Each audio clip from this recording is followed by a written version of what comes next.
La paternidad de este movimiento es objeto de discusión, ya que se le asigna a Pierre Verdi, un poeta francés, y a Vicente Huidobro, un poeta chileno.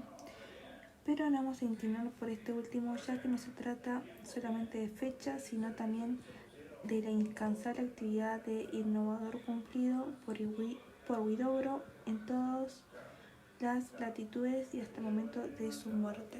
El creacionismo puede considerarse hoy un episodio no carente de significación en el camino de la poesía durante el siglo XX, entre otros motivos, porque ha dejado innegables huellas en gran parte de la poesía contemporánea de lengua española.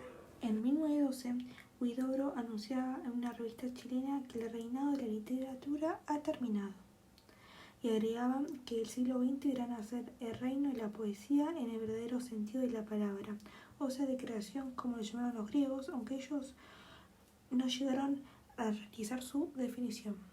En una conferencia de Buenos Aires, sostienen que la historia del arte no es más que la historia de la evolución del hombre espejo hacia el hombre Dios, y que la obra de arte, en consecuencia, debe ser una nueva realidad cósmica que el artista añade a la naturaleza y que debe tener, como los astros, una atmósfera propia. Y afirma además que el valor del lenguaje de la poesía está en la razón directa de su alejamiento con la realidad, que la poesía es un desafío de la razón.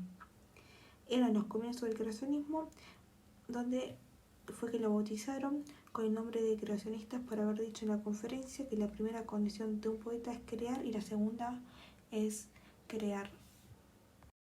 Huidobro tiene una compilación de sus exposiciones del creacionismo, llamada Manifestes, donde encuentran la definición del poema creado, un poema en el que cada parte constitutiva y todo el conjunto presentan un hecho nuevo, independientemente del mundo externo, desligado de toda otra realidad que él mismo, pues toma lugar en el mundo como un fenómeno particular, aparte y diferente de los otros fenómenos. Este poema es algo que no puede existir en otra parte que en la cabeza del poeta. No es bello porque recuerde algo, no es bello porque evoque cosas que se han visto y eran bellas. Es bello en sí y no admite términos de comparación. Crea lo maravilloso y le confiere una vida propia. Crea situaciones extraordinarias que nunca podrán existir en la realidad y, a causa de esto, ellas deben existir en el poema, a fin de que existen en algunas partes. Un poema en que se puede decir un hecho nuevo, inventado por mí, creado por mí, que no podría existir sin mí. Pero el poeta no se desliga por eso de la realidad.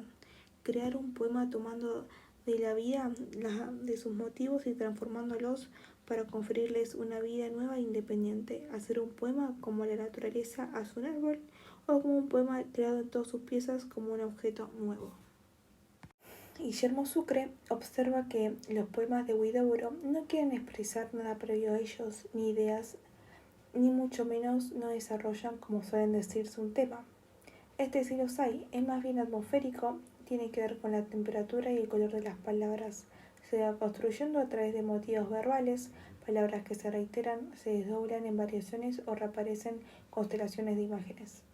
En un segundo momento, signado por Altazor, se produce, según Guillermo Sucre, un cambio profundo en la obra de Huidobro, que se caracteriza por el paso del autor al actor, por una creciente personalización del poeta, que se convierte así en protagonista la verdadera intemperie y la inclemencia de la historia. Es significativo que Huidobro, casi al final de su labor creadora, regresara no al mensaje sino a las palabras.